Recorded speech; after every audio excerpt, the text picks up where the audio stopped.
kababayan, ma'am sir. This is Jam, the Filipino channel ng inyo pong lingkod. So today is June 10, 2026 at tayo ngayon napapunta dito yan sa may Catulos Street, Barangay Immaculate Conception, Cubao. At dadalhin po natin Cubao, Quezon City. At dadalhin po natin sa may Manhattan Heights Tower sa Majira Romulo Avenue, Socorro, Cubao po yan. Okay, so magbabalik po tayo mamaya mati po pag nakuha po natin sila. Disclaimer lamang po, ang content po natin ay kalsada at hindi ang passenger. Kaya naman sakasakali man po na may marinig kayong mga pangalan ng lugar, pangalan ng tao, pangalan ng organisasyon, government o private man yan, ay wala pong kinalaman ng channel nito at wala pong pinapatungkulan. Lahat po ng pinag-uusapan dito ay bawang dito lamang po yan sa loob at wala pong pinapatungkulan sa labas. Magbabalik po tayo mamaya ng pag nakuha na.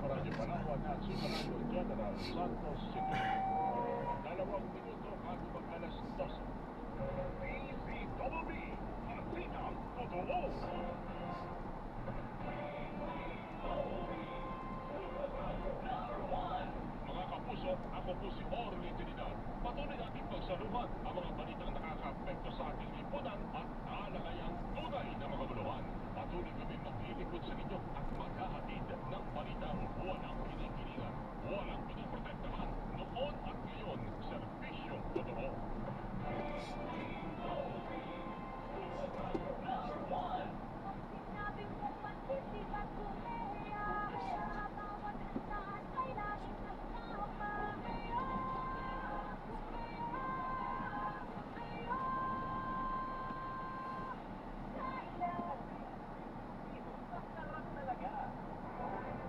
Mga kapuso, maaari nyo nang mapanood at mapakinggan ang Mas sa Puso sa aming official YouTube channel at sa Spotify. Hanapin ang Super Radio BZBB sa YouTube at mag-subscribe. Sa Spotify, hanapin ang BZBB Mas sa Puso para mapakinggan ang iba't ibang kwento ng buhay sa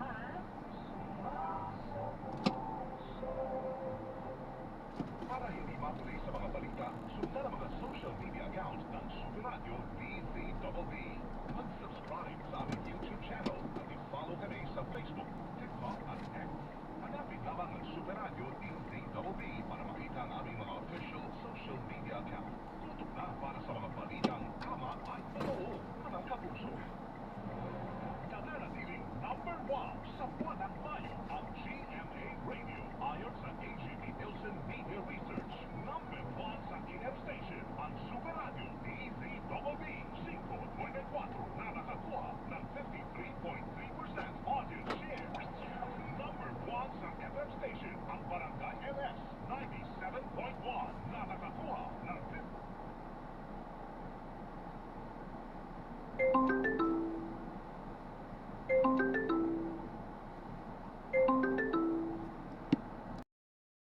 Ang mga nagkakuan ng 3.8 million pesos mga nagtanong fingerlings ng tilapia at iba pang isla kasama ang fishing gears at ang banalia. Sobra na mapagloan ng 25,000 pesos mula sa Survival and Recovery or SURE Loan Program ng Agricultural Credit Council na maaaring bayaran sa loob ng 10 taon at wala itong interes. Ay pa sa DA may investigation para sa mga apektadong magsaka sa pamamagitan ng Philippine Crop Insurance Corporation at ang Frequent Fund Fund para sa rehabilitasyon at pagbangon sa mga tinamaan ng lindo. Ako Isabela Yomani, nandiyan, inis ka radyo, DZBB, balitang totoo. Super balita sa tanghali, nationwide. Walang nakitang foul play ang mga otoridad sa pagkamatay ng dalawang basketballista ng Ateneo de Manila University na sina Rene Paterbonia at Divine Adili sa Dipapulaw, Aurora. Kaya sinabi ni Police Major Lorena Bautista na kapagsalita at PIO Chief ng Aurora Provincial Police Office. The investigation, ano po ang statement po ng biktima ay talaga accident po yung may and then that's isang foul play. There was that after the discovery of the body. We already see the CCTV footage, the rescuers, PRMO, as well as Metro. So I have currently damage. Lumabas sa investigasyon ng mga polis sa Timokalaw na alas 2:40 ng hapon ang mangyari ang insidente ng pagkalunod. Pinangaibunan ng tinatawag na Rick Garrett. Ang dalawang biktima, alas 3:35 ng hapon nakuha ang lamig ni Baderbonia, habang alas 3:45 ng hapon naman nakuha ang lamig ni Adili. Malakas na wind power papunta yun sa mas malayo at malalim na lugar na lalatan. Pagkakuha nga po ng insidente ay sinikap po ng ating mga responders na sila ang ma-rescue at ma-rescue po ang kanilang mga katawan. At sa gawin po nila sila sa pinakamalapit na hospital sa Aurora Memorial Hospital. May naka-duty rin na lifeguard sa lugar na mangyari ang insidente. Pinagulaan ng Police Major Bautista na may nakalagay ng mga weights o mabigat sa mga kamay at paa ng mga biktima nang makuha ang kanilang mga damit. Buong station po, ibigay ng audio responders from MPRR Pulau as well as the lifeguard. Ito ay sinabi yung sa kanilang container at way sa kamay sa kanilang parte ng katawan po ng mga biktima. Sa taas sa kamay, wala po nakikitang way nakakapit sa katawan. Inigyan ni Police Major Lorena Bautista na kapagsalita at PIO Chief ng Aurora Provincial Police Office. Ito ang super balita sa tanghali nationwide. Department of Justice inatasan ng NBI na mag-imbestiga sa insidente ng pagkalunod ng dalawang basketballista ng Ateneo de Manila University, Manibagat, Pasok. Pinirma ng Department of Justice na inutusan nito ang National Bureau of Investigation para imbestigahan na nila ang pagkamatay ng dalawang basketballista ng Ateneo de Manila University. Ayon sa University of Manila University, pinagbubuo ng National Justice para magagawa ng pag-ibig o prestiko at mapagkapasiyasan sa nagulang pangyayari. Kasama niya sa aalamin ng NBI ang sukat sa pagkamatayan para maimbestiga ang pagkamatay ng klase sa DOJ. Yan ang pinagbilang sa mga alam ni na nananatiling tumitig sila pagkakasisi ng malinaw na mga saan o informasyon para magkaroon naman ng sisya sa pangyayari. Ang pagpapag ng GMA di Paradyon sa mag-balikan ito. Super balita sa tanghali. Number coding scheme suspended sa PFS dahil araw ng kalayaan, holiday. God bless. Suspendido ang pagpapagpapag ng pag-awareness na pinapagkitala sa araw ng kalayaan bagay sa ito ng MMDA pagka-automatic system number coding during regular holidays at special non-working holidays. Plan web ng Super Radio dito mo isang totoo. Super balita sa tanghali nationwide.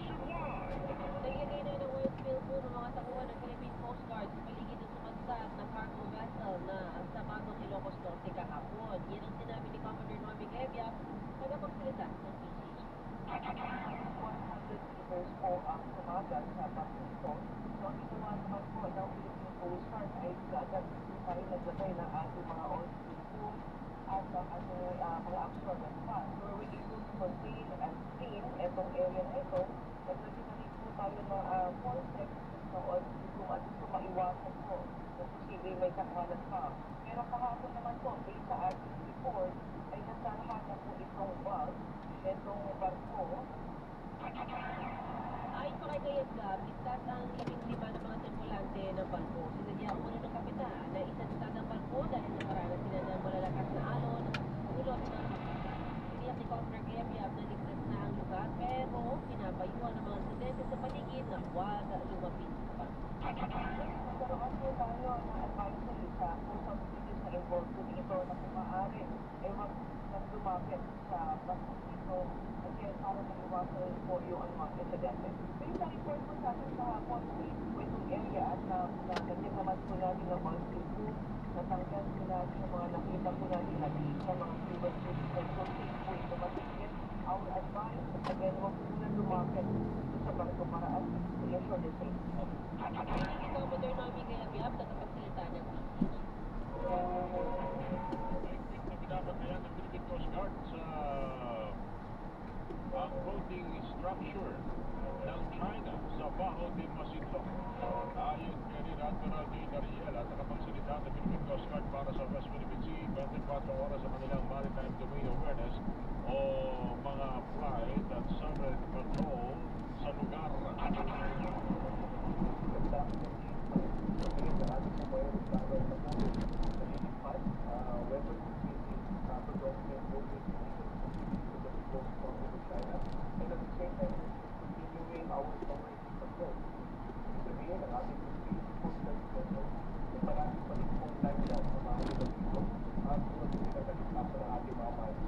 Ang balita ni Dariel ay hindi permanente na tunang struktura at maaari ito magbalipat-lipat ng lugar.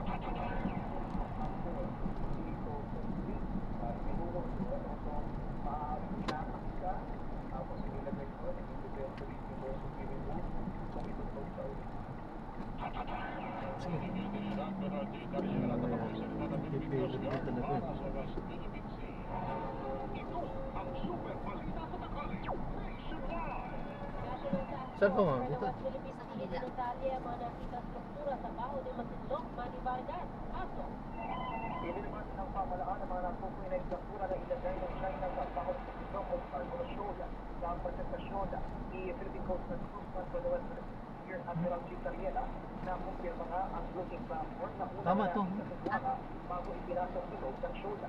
Nakaranas niya ng pangaras ng sasakyang pangipapawida ng BIVAR at ng Coast Guard ng pagsaluwa sila ng maritime Sige po, ma'am. Ingat po. God bless po. na una ay wala pong instruction sa recover at pangalawa ay isang fighter jet naman ng naturang bansa.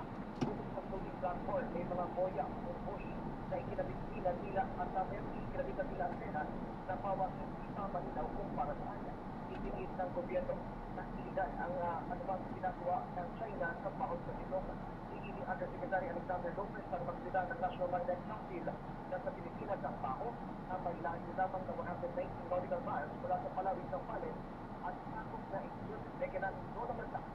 Para sa China na ang pinakamalapit ay ang Hainan na mahigit 500 nautical miles ang layo sa inaagaw na teritoryo ng bansa. Samantala, nagpaabot naman ang pagkamahala ang Department of Foreign Affairs na nangyayari sa Baho. Iini Assistant Secretary Rogelio Villanueva na ang ginagawa ng China ay paglabas sa karapatan ng Pilipinas at nakasunduang pinasok nito sa bansa.